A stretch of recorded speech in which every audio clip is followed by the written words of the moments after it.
प्रभु यीशु पिता परमेश्वर से जुड़ने का एक ही द्वार है और उन्हें परमेश्वर का पुत्र भी कहा गया है। जो उन पर विश्वास नहीं करते उनकी मान्यता यही है कि सब द्वार परमेश्वर तक लेकर जाते हैं। उनके अनुसार हमारा इस धरती पर चाल चलन कैसा है और हम दूसरे लोगों से कैसा व्यवहार करते हैं, हमारा स्वर्ग पहुंचना इस पर निर्भर करता है। प्रभु यीशु की सलीब पर कुर्बानी भी उनके लिए खास नहीं रह जाती। प्रभु यीशु को ही मुक्तिदाता मान लेने का क्या कारण है, आज हम इसी विषय पे बात करेंगे। शुरू करते हैं परमेश्वर के वचन से। परमेश्वर का वचन हमने कुरूसियों के नाम पौलुस रसूल की पत्री उसका पहला अध्याय उसके 15 आयत से लिया है। यहाँ इस प्रकार लिखा है, वह तो अदृश्य परमेश्वर का प्रतिरूप और सारी सृष्टि में पहलौठा है, क्योंकि उसी में सारी वस्तुओं की सृष्टि हुई, स्वर्ग की हो अथवा पृथ्वी की, देखी या अनदेखी, क्या सिंहासन, क्या प्रभुताएं, क्या प्रधानताएं, क्या अधिकार, सारी वस्तुएं उसी के द्वारा और उसी के लिए सृजी गई, और वही सब वस्तुएं प्रथम है और सब वस्तुएं उसी में स्थिर रहती हैं। परमेश्वर के वचन को पढ़े और सुने जाने से आशीष हो। आमीन। सब लोग अपने कर्मों का फल पाने की बात करते हैं और उसी के बल पर स्वर्ग का रास्ता ढूंढते हैं। ऐसे में मुक्तिदाता की क्या जरूरत है? परमेश्वर ने सब कुछ बनाया और इंसान को हर चीज पर अधिकार दे दिया। उन्होंने देखा सब कुछ बहुत सुंदर है, फिर उन्होंने कहा बहुत सुंदर है, लेकिन दूसरे अध्याय में उन्होंने कह दिया ये अच्छा नहीं है कि इंसान अकेला हो, इट इज नॉट गुड। उन्होंने औरत को उसका साथी बना दिया ताकि उसे हर चीज में सहायता करे, क्योंकि उन्हें भले और बुरे का ज्ञान पाना जरूरी नहीं था, तो उनके मन में एक गिल्ट की फीलिंग ही सिर्फ आनी चाहिए थी कि मैंने अच्छा किया, ये अच्छा नहीं है। परमेश्वर ने कहा ये अच्छा नहीं है। परमेश्वर गिल्टी नहीं थे कि उन्होंने पाप कर दिया, नहीं, लेकिन उनमें मन में आया, यही इंसान के मन में आना चाहिए था कि मैंने उनकी बात नहीं मानी है या मैं ठीक नहीं कर सका हूं। तो उसके द्वारा फिर कोई शर्मिंदगी नहीं, कोई डर नहीं था सजा का। और जब पाप आ गया उनके दोनों के जीवनों में, तो उनकी भावनाएं बदल गई, उनके प्राण में ये डर आ गया और शर्म आ गई परमेश्वर के सामने जाने से, और वो डर कर छुप गए। जिस कल्चर में गिल्ट की बात होती है, प्रेडोमिनेंट फैक्टर गिल्ट है, अपराध बोध है, वहां पर माफी मांगना और प्यार दोनों बेसिक गाइड बन जाते हैं, क्योंकि जो अपराध बोध है वो इंसान को माफी मांगने की तरफ और उन चीजों को सही करने की तरफ लेके जाता है। जिस सोसाइटी में शर्म वाली कल्चर होती है, शर्मिंदा होने वाली, वहां हर गलती को छुपाया जाता है ताकि किसी भी कारण से एम्बैरसमेंट ना हो, और इसी में ही फिर सजा भी बन जाती है, सजा भी इसी में मिलती है। क्योंकि हर गलती को छुपाया जाता है तो जो भी उसको ठीक करने का रास्ता था वो बंद हो जाता है, ऐसी फैमिली या ऐसी सोसाइटी में। और किसी भी इंस्ट्रक्शन, किसी बात को नाम मानने की जो गलती है उसे छुपाते हैं और फिर उसे दूसरों के सामने ना दिखाते हैं। हम छुपाते रहते हैं ताकि डिसोबीडियंस पता ही ना चले, दूसरों को हमारे परिवार के भेद ना पता चले। जहां डर का कल्चर होता है वहां पर पनिशमेंट का डर होता है कि अगर हम कुछ गलत करेंगे या जो आज्ञा नहीं मानेंगे उसके कारण सजा मिलेगी। और ये जो डर है, ये पकड़े जाने पर जो तकलीफ होनी है उससे बचने का डर है, और फिर इस प्रकार परमेश्वर से दूर होने लग जाते हैं लोग। और जब सोसाइटी में सेट लॉ बनाए जाते हैं, वो लॉ के कारण आज्ञा नहीं मानते हैं लोग, उसका डर के कारण लोग आज्ञा मानने लग जाते हैं। और ये एक डर जो है यही कारण बन जाता है कि लोग जो कानून है उसको मानते हैं। सबको जानने वाले परमेश्वर आदम और ईव को अदन बाग में देखने के लिए आ गए, मिलने के लिए आ गए, ताकि उन्हें वो क्षमा कर सकें, उन्हें सही रास्ते पर फिर ला सकें।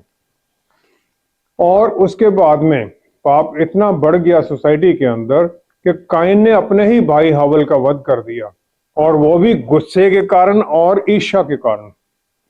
और फिर परमेश्वर को इस धरती पर जो लोग थे उनके पाप का इतना दुख हुआ, उत्पत्ति 6 अध्याय उसकी 11 आयत के अनुसार, पृथ्वी परमेश्वर की दृष्टि में बिगड़ गई थी और उपद्रव से भर गई थी। सब कुछ गलत हो रहा था। और परमेश्वर ने फिर नूह की बाढ़ के द्वारा सब कुछ नष्ट कर दिया। 8 लोग बचे और बाकी जो स्पीशीज थी उनके एनिमल जो सब उनको बचा लिया परमेश्वर ने जो शिप में थे। जब ये भी पाप को कंट्रोल नहीं कर सका और आदमी फिर स्वर्ग पहुंचने लगा, कोशिश करने लगा अपने अपने कामों से, फिर परमेश्वर ने उनकी भाषा में गड़बड़ी कर दी और उन्हें पूरी दुनिया में बिखरा दिया। उत्पत्ति 11 अध्याय 7 से 8वीं आयत में इजरायली लोगों को मिस्र की दास्ता से छुड़ा के लाने के बाद में परमेश्वर ने अपनी व्यवस्था मूसा को दी जो कि उन्हें छुड़ा कर लाया था। और माउंट सानाई पर यह हुआ ताकि इंसान को इस धरती पर रहने के लिए गाइडलाइंस मिल जाएं कि ये चाहते हैं परमेश्वर इस तरह तुम रहो। इस व्यवस्था के 4 मकसद थे। पहला तो यह था उनकी भलाई हो ताकि उसके अनुसार वो चलें। दूसरा यह था कि परमेश्वर उनके अपने आप को उनके ऊपर जाहिर करे। तीसरा यह था कि उन्हें अलग किया जाए कि वो परमेश्वर जो जिसको वो जानने लगते थे वो दूसरों को बता सकें। और चौथा था कि जो इस दुनिया में लोग हैं उनको एक मुक्तिदाता की जरूरत है, अपने आप में मुक्ति नहीं मिल सकती है। व्यवस्था विवरण 10वां अध्याय उसकी 12वीं आयत में, व्यवस्था विवरण 10वां अध्याय उसकी 12वीं आयत में हम देखते हैं परमेश्वर ने कह दिया, हे इज़राइल तेरा परमेश्वर यहोवा तुझसे इसके सिवाय और क्या चाहता है कि तू अपने परमेश्वर यहोवा का भय माने और उसके सारे मार्गों पर चले और उससे प्रेम रखे और अपने पूरे मन और अपने सारे प्राण से उसकी सेवा करे। उसकी परमेश्वर और क्या चाहते हैं? बस यही चाहते हैं कि उनकी आज्ञा पर चलें। और फिर आगे उन्होंने कह दिया कि ये इससे तेरा भला हो, तुम्हारी भलाई के लिए है। परमेश्वर उन्हें रास्ता दिखाना चाहते थे जीवन का, ताकि जो सोसाइटी सही उनकी इच्छा के अनुसार हो उसमें वो रहें। और इसी कारण परमेश्वर ने पाप से भरे लोगों को वापस अपने साथ जोड़ने के लिए एनिमल सेक्रीफाइस कर दी कि भवन में वो एक एनिमल लेके आए, उसकी बलि दी जाए। क्योंकि पाप का जो रिजल्ट है वो मृत्यु होती है, तो जो एनिमल था उसकी सेक्रीफाइस के द्वारा वो पूरा होता था। लेकिन ये परमानेंट सॉल्यूशन नहीं था, क्योंकि इसके साथ इंसान को ये पता चलता था कि उन्हें किसी और की जरूरत है जो पाप रहित हो और जो व्यवस्था के पूरी बातों पे पूरा उतरता हो। जो अच्छा काम जो दुनिया करना चाहते हैं लोग, वो कभी भी जो हमारे जीवन में बुराई है उसको कॉम्पेंसेट नहीं कर सकता है। और ये और भी क्लियर हो जाता है जब हम पाप की जो परिभाषा है वो देखते हैं। मत्ती 5 की 27-28 आयत में प्रभु यीशु ने कह दिया कि जो कोई किसी स्त्री पर कुदृष्टि डाले वह अपने मन में उससे व्यभिचार कर चुका। मन में ही अगर आपने उसके बारे में कुछ बुरा सोचा है तो पाप हो गया। ये पाप की डेफिनेशन बता दी उन्होंने। और फिर संत याकूब जो प्रभु यीशु के भाई हैं उन्होंने इसे और भी क्लियर कर दिया। याकूब की पुस्तक 1 अध्याय 14-15 आयत में उन्होंने कहा, प्रत्येक व्यक्ति अपनी ही अभिलाषा से खिंचकर और फंसकर परीक्षा में पड़ता है। अपनी इच्छाओं में फंसकर ही वो जाता है। और फिर आगे कहा, अभिलाषा गर्भवती होकर पाप को जनती है। जब हमारी इच्छाएं और ज्यादा हो जाती हैं तब हम पाप में फंस जाते हैं। टेम्पटेशन पाप नहीं है, लेकिन उन जो टेम्पटेशन है उसे हम विचारों में डाल लें, फिर उसके अनुसार अपनी इच्छाओं में डाल लें, वो पाप है। दोनों ही पाप है, सोचना भी और इच्छा करना भी। उत्पत्ति 3 अध्याय 6 आयत में ईव ने वहां पर जो भले और बुरे के ज्ञान का वृक्ष था उसको पहले कई बार देखा होगा, लेकिन जब शैतान ने उसे वो भ्रम में डाला तब उसने देखा। 3 अध्याय उसमें हम देखते हैं, तब ईव ने उसको देखा कि जो ये पेड़ है, ये पेड़ देखने को, उसने कहा फल खाने के लिए अच्छा और देखने में मनभाऊ और बुद्धि देने के लिए चाहने योग्य है। अब उसकी आंखों में कुछ और ही दिखने लग गया। वही पेड़ जिसको प्रभु यीशु ने, जो वहां क्रिएटर थे, उन्होंने मना किया था। और जो पाप था वो उस टेम्पटेशन को मानने में था और फिर उसके लिए प्लान करने लगे। उसने सोचा हाँ ये ठीक तो है, मुझे ये खा लेना चाहिए। प्लानिंग शुरू हो गई। याकूब की पुस्तक 4 अध्याय 17वीं आयत में और भी उन्होंने पाप को क्लियर कर दिया। उन्होंने कहा जो कोई भलाई करना जानता है और नहीं करता उसके लिए ये पाप है। भलाई करना जानना और उसको ना भी करना फिर भी पाप है। और इस प्रकार जब हम पाप की ये सब परिभाषाएं समझ लेते हैं, कौन है जो ये कह सकता है कि अपने कामों के द्वारा वो स्वर्ग जाने के लायक है। यहूदी लोग बिल्कुल क्लियर रिकॉर्ड रखते रहे हैं। उनकी जीनियोलॉजी जो है, वंशावली जो है, वो सैकड़ों सालों तक पीछे उनके पास है, परिवारों के पास। और जो उनके लीडर थे, उन्होंने प्रभु यीशु के ऊपर पूरा ध्यान रखा कि कहीं इनको गलती में पकड़ लें, कि कहाँ ये गलती करते हैं, हम इनको पकड़ें। अब यूहन्ना रसूल की पुस्तक 8वां अध्याय 46 आयत में प्रभु यीशु ने उन लोगों को कह दिया, तुम में से कौन मुझे पापी ठहराता है? मेरे ऊपर कौन ये पाप की कोई एक्यूजेशन लगाता, मुझे बताओ। क्योंकि प्रभु यीशु ने ना तो सोचने में ना इच्छा में कभी पाप किया ही नहीं, पाप रहित हैं वो। जो लोग हैं, हम सबको पाप से निकलने के लिए, पापों का जो दंड है उसे भोगने के लिए और शैतान के शिकंजे से निकालने के लिए, बुराई से निकालने के लिए, फिर प्रभु यीशु हमारी जगह पर मृत्यु पाए। क्योंकि वो पाप रहित थे, उन्हें पाप के रिजल्ट के कारण दंड नहीं मिला, मृत्यु नहीं मिली। वो तो पाप रहित है, उन्हें तो मृत्यु का मतलब ही नहीं था। इसलिए उन्हें दोबारा जी उठना आवश्यक था। पाप का उन पर अधिकार नहीं, मृत्यु का अधिकार नहीं है। क्योंकि दोबारा उठना उनके इसलिए जरूरी है कि ताकि परमेश्वर का जो जस्टिस है वो हो। जब वो होता है तब हम छुटकारा पाते हैं, जब उन पर हम विश्वास करते हैं उनके ऊपर। इसलिए हर एक इंसान को एक मुक्तिदाता की जरूरत है, और जितना हम जल्दी उनकी तरफ मुड़ते हैं उतना ही अच्छा है, क्योंकि क्या पता फिर दोबारा मौका मिले या ना मिले। प्रभु यीशु का जन्म यहूदी परिवार में हुआ और उनके अपने लोग भी उन पर विश्वास क्यों नहीं करते? हर एक यहूदी जहां पर भी है दिन में 3 बार शिमा प्रेयर जरूर बोलता है। ये उसका जरूरी है उसके लिए, जो कि व्यवस्था विवरण 6 अध्याय 4 आयत पर है।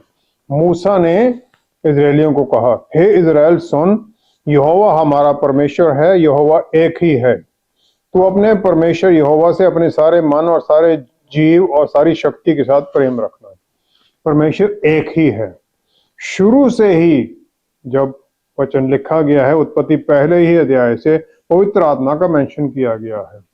परमेश्वर का आत्मा है वो, तो परमेश्वर से अलग तो नहीं हो सकते। तो आत्मा परमेश्वर का है, तो वो दूसरा परमेश्वर का एक हिस्सा है ना वहां पर धरती के ऊपर, जिसे हम परमेश्वर से अलग उन्होंने उसको नकार ही दिया।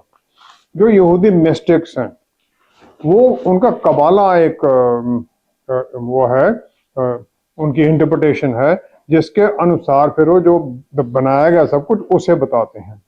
उनके अनुसार परमेश्वर ने जब सब कुछ बनाने से पहले उनकी जो महिमा की रोशनी थी पूरी सब जगह भरी हुई थी, उन्होंने उसे इकट्ठा कर लिया। फिर एक खाली जगह उन्होंने खाली स्थान बनाया। उस खाली स्थान में उन्होंने एक रोशनी, अपनी महिमा की रोशनी का बीम डाला वहां पर, क्योंकि रोशनी का एक किरण हम मान लें, क्योंकि उनमें तो कुछ ऐड हो नहीं सकता है, ना उनमें से कुछ निकाला जा सकता है, इसलिए उन्हें ये करना पड़ा। और फिर उस ग्लोरी जो बीम था उसके द्वारा उन्होंने स्वर्ग और धरती पर सब चीजों की रचना की। अब जब हम इसको देखते हैं, यूहन्ना 1 अध्याय उसकी पहली ही आयत के अनुसार, यूहन्ना 1 अध्याय पहली ही आयत में यूहन्ना कहते हैं, आदि में वचन था और वचन परमेश्वर के साथ था और वचन परमेश्वर था। जब भी जो भी बनाया गया वो परमेश्वर ने बोलने के बाद बनाया, उनके वचन के द्वारा बना है। क्योंकि वचन उनके पास ही आता, तो वचन परमेश्वर के साथ था। जब तक उनके साथ है तो वो परमेश्वर ही है, उनका हिस्सा है वो। और फिर वही वचन भी परमेश्वर ही, जब उन्होंने बोला उसके द्वारा काम हो गया।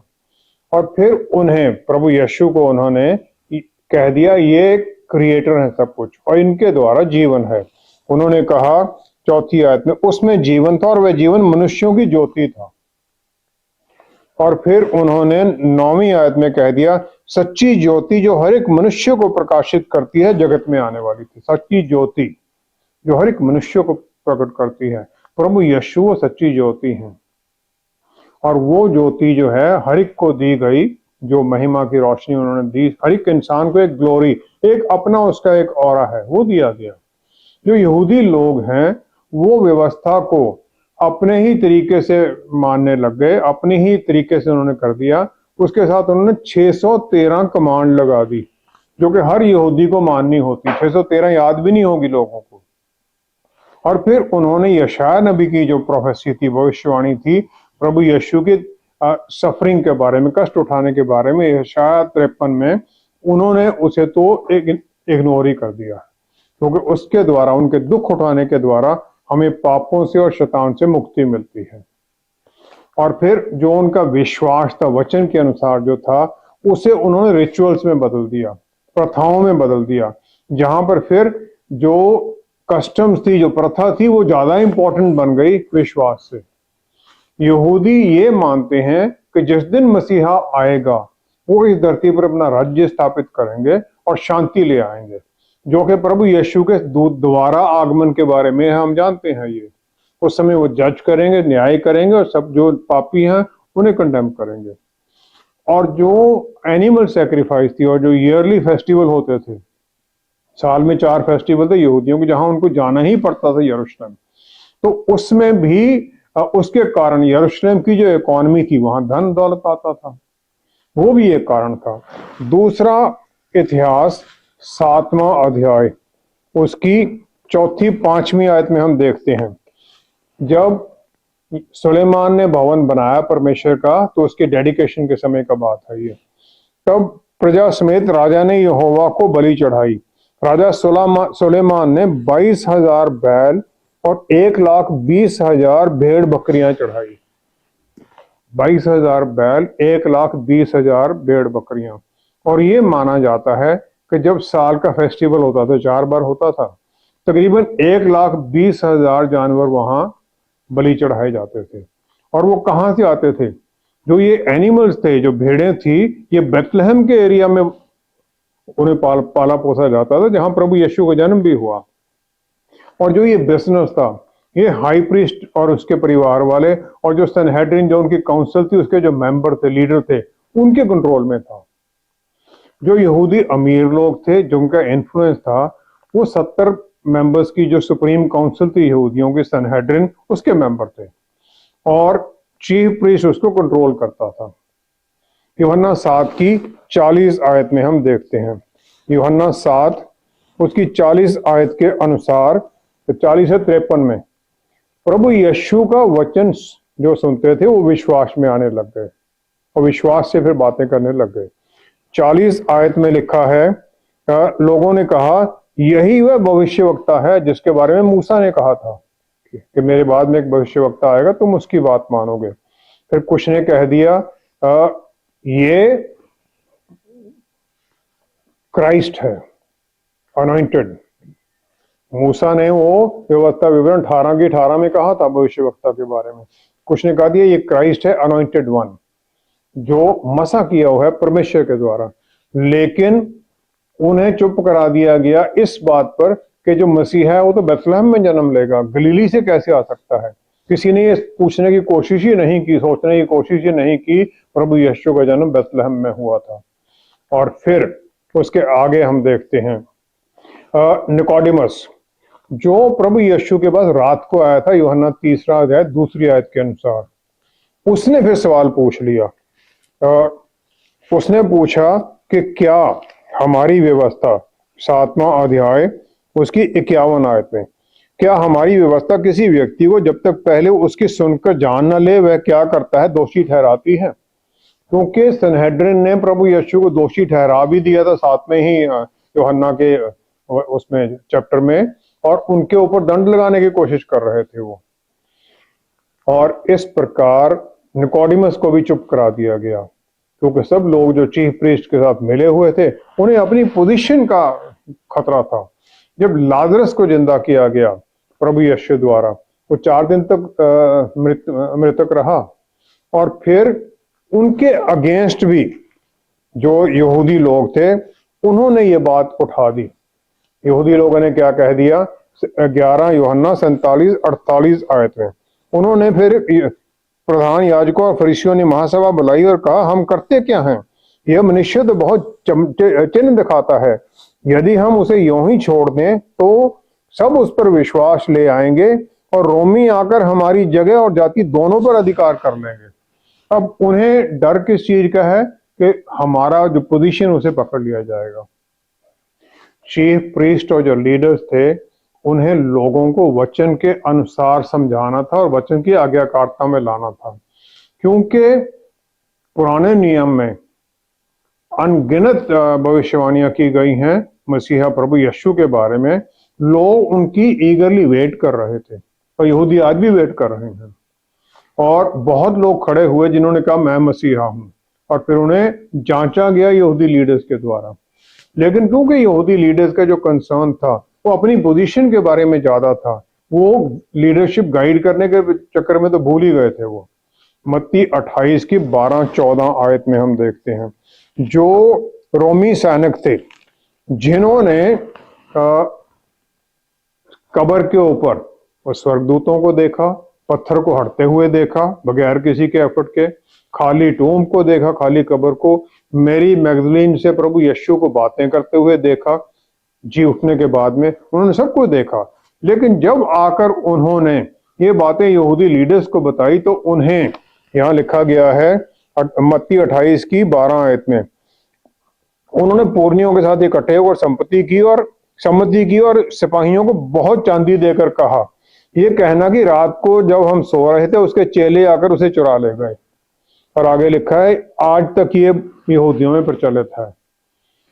अगर एक रोमी सोल्जर की कस्टडी में से कोई निकल जाता तो उसे मृत्यु मिलती थी। पोंटियस पायलट ने भी इसके बारे में कुछ नहीं किया, क्योंकि यहूदियों ने उसके साथ कोई कंप्लेंट ही नहीं की, तो भी चुप रहा। हाई प्रीस्ट जो था वो जीवन के लिए होता था और हारून के घराने वाला ही बन सकता था, लेकिन रोमियों ने हाई प्रीस्ट अपने आप बनाना शुरू कर दिया। और यह माना जाता है कि काफी पैसे दिए जाते थे गवर्नर को, और जो हाई प्रीस्ट थी और उससे बदला भी बहुत बार जाने लग गया। जो हाई प्रीस्ट था फिर उसे अपना धन दौलत इकट्ठा करने के ऊपर ज्यादा ध्यान था, क्योंकि उसने पैसे दिए हुए थे। और ये सब बातें थी इसके कारण के उन्होंने एक धार्मिक उस पर चश्मा चढ़ा दिया, प्रभु यीशु को मानो ही ना ये मसीहा है। इंसान की मुक्ति जो है वो प्रभु यीशु के सलीब के ऊपर मृत्यु के द्वारा ही है। मत्ती 24 की दूसरी आयत में, क्योंकि जो परमेश्वर का भवन था उसमें परमेश्वर की आराधना तो बंद ही हो गई थी, लालच चल रहा था। तो प्रभु यीशु ने उसके बारे में एक भविष्यवाणी कर दी कि एक भी पत्थर इसके ऊपर टिका नहीं रहेगा। और ये AD 70 प्रभु यीशु के जाने के तकरीबन 40 साल बाद ये खत्म भी हो गया। सब कुछ मंदिर उन्होंने जला के राख कर दिया, सब ढा दिया, आज तक वो खत्म है। क्योंकि यहूदी लोग या दूसरे लोग सच्चाई को नहीं मानते हैं, मसीहा को नहीं मानते हैं, तो वो झूठ नहीं बन जाता है। हर एक को एक दिन न्याय के सिंहासन के सामने खड़ा होना है और अपने जीवन का एक अकाउंट देना है। और जो उन पर यकीन नहीं करता है वो अपने रिस्क पर करता है, जवाब उसको देना पड़ेगा। आज जो हम फैसला लेते हैं, या तो उस फैसले के साथ हम स्वर्ग में चले जाते हैं या नर्क में चले जाएंगे। फैसला हम सबको अपने आप लेना है। जो अभी विश्वास नहीं करते हैं उन्हें ये सोचना पड़ेगा। प्रभु यीशु ही मुक्तिदाता हैं, इसका क्या प्रमाण है जो स्पष्ट दिखाई देता है? हर एक विश्वासी के अंदर पवित्र आत्मा काम करते हैं और उसके अंदर बदलाव आने लग जाता है, व्यवहार में बदलाव आता है, जो कि सबसे बड़ा प्रूफ है। जो चेले थे पूरी दुनिया में गए और उन्होंने दुख उठाए, तरह तरह के दुख उठाए, मृत्यु भी पाई। क्या किसी झूठ के लिए वो मरे ऐसे जाकर? थॉमस जो कि इंडिया में आए, चेन्नई में उन्हें भाला मारकर मार दिया गया, उनका मेमोरियल आज भी वहां पर है। पौलुस रसूल ने अपनी पोजीशन थी, फरीसी थे, सनहेड्रिन के मेंबर थे, उनके और कई प्रिविलेज थे, वो सब कुछ छोड़कर उनको पत्थर मारे गए, हर तरह का कष्ट सहा, मृत्यु भी उन्होंने सही। यूहन्ना 10 का 37-38 आयत में यहूदी लोगों ने प्रभु यीशु को ये चार्ज लगाया कि ये ब्लास्फेमी, निंदा करता है परमेश्वर की, और लेकिन उनकी वो इस बात का उत्तर नहीं दे सके। प्रभु यीशु ने उन्हें कहा, यदि मैं अपने पिता के काम नहीं करता तो मेरा विश्वास ना करो, परंतु यदि मैं करता हूं तो चाहे मेरा विश्वास ना भी करो, परंतु उन कामों का तो विश्वास करो, ताकि तुम जानो और समझो कि पिता मुझ में है और मैं पिता में हूं। मेरे कामों का विश्वास तो करो, उन्होंने कहा। लेकिन यहूदी नहीं माने इस बात को भी। यहूदियों का विश्वास है कि एक मृत्यु के बाद में एक सोल शरीर के पास में 3 दिन तक रुकती है कि शायद मौका मिल जाए दोबारा जाने का, और फिर 3 दिन बाद वो चला जाता है, उसके बाद जिंदा होने का चांस नहीं है। लाजर को प्रभु यीशु ने चौथे दिन जिंदा किया, जो कि सिर्फ परमेश्वर ही कर सकते थे। जो नाइन की विधवा थी, यारोस की पुत्री थी, उसे ही प्रभु यीशु ने जिंदा किया। यशायाह 7 की 14 आयत में जो भविष्यवाणी की गई थी कुंवारी कन्या के जन्म के द्वारा कि उसका नाम इमैनुअल रखा जाएगा, परमेश्वर हमारे साथ है, और प्रभु यीशु में पूरा हो जाता है क्योंकि वो हमारे साथ रहे।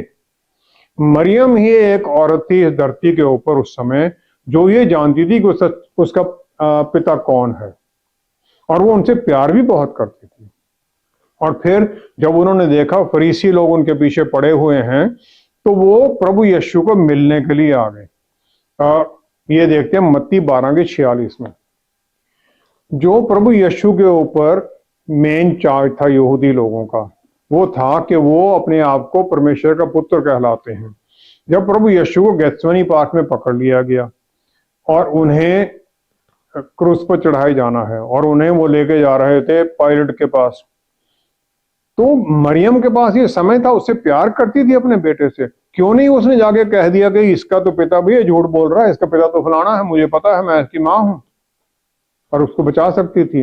लेकिन सच ये था कि उसका पिता परमेश्वर ही था, इसलिए उसने झूठ नहीं बोला। और जब से प्रभु यीशु ने मिनिस्ट्री शुरू की, उन्होंने कभी भी अपनी माता को माता कहकर नहीं बुलाया, उन्होंने नारी कहकर बुलाया, क्योंकि उस समय वो उसका पुत्र नहीं, उसके मुक्तिदाता हो चुके थे। और यूहन्ना 19:26 में जब सलीब के ऊपर जब उन्होंने यूहन्ना रसूल को उसकी जिम्मेवारी दी अपनी माता की, तब उन्होंने कहा, हे नारी, देखिए तेरा पुत्र है, इसके पास तूने जाना है। कोई भी जो मर जाता है दोबारा जिंदा नहीं होता है, वो भी 3 दिन बाद, और फिर सबके सामने दिखाई देते हुए स्वर्ग में उठाया जाना। माउंट ऑफ ऑलिव से उठाया गया। प्रेरितों की पुस्तक 1 अध्याय 9वीं आयत के अनुसार, यूहन्ना 20 की 30-31 आयत में। यूहन्ना रसूल की जो उनकी इंजील है, उसमें उन्होंने लिखा है बड़ी क्लियरली, उन्होंने कहा, यीशु ने और भी बहुत से चिन्ह चेलों के सामने दिखाए जो इस पुस्तक में लिखे नहीं गए, परंतु ये इसलिए लिखे गए हैं कि तुम विश्वास करो कि यीशु ही परमेश्वर का पुत्र मसीह है, और विश्वास करके उसके नाम से जीवन पाओ। तो कहते मैंने सिर्फ इसलिए लिख दिया है ये, और 2000 साल से चेले अनगिनत काम करते रहते हैं, कर रहे हैं, लेकिन विश्वास वही नहीं करते हैं प्रभु यीशु पर। 2 कुरिन्थियों 4 अध्याय 4 आयत के अनुसार, जिनके मन की आंखें इस युग के राजा ने, शैतान ने अंधी कर दी हैं, वही नहीं मानते हैं। आइए हम प्रार्थना करें। पिता परमेश्वर, क्या ही धन्य है आपने हर तरह की इस दुनिया के लोगों की कोशिशों के बावजूद भी वचन अपना हमारे तक पहुंचा दिया, ताकि हम भी बच सकें। जितने लोग आज जुड़े हुए हैं, जिन्होंने प्रभु अभी तक आपको अपना मुक्तिदाता नहीं स्वीकार किया है, पवित्र आत्मा परमेश्वर द्वारा उनके मन को भी छू दीजिए, ताकि वो भी सच्चाई को जाने और आपकी तरफ मुड़े और अनंत काल का जीवन पाएं। पिता परमेश्वर सब कुछ प्रभु यीशु के पवित्र नाम में मांगते हैं। आमीन, आमीन, आमीन। जानबूझकर सच्चाई से मुंह बहुत लोग मोड़ लेते हैं, क्योंकि उन्हें इस बात का डर होता है कि लोग क्या सोचेंगे। किसी ने भी हमारे लिए नर्क की आग में जाने की जिम्मेवारी नहीं लेनी है, और हमारा आज का फैसला हमारे ऊपर अनंत काल तक असर डालेगा। अगर आप भी अभी भी सोच रहे हैं, तो तुरंत प्रभु यीशु के सामने समर्पण कीजिए और अपने घर के निकट किसी चर्च में जाकर बपतिस्मा लीजिए। कल का क्या भरोसा, फिर समय मिले या ना मिले। Thank you so much for watching. See you next time. Stay blessed. Shalom.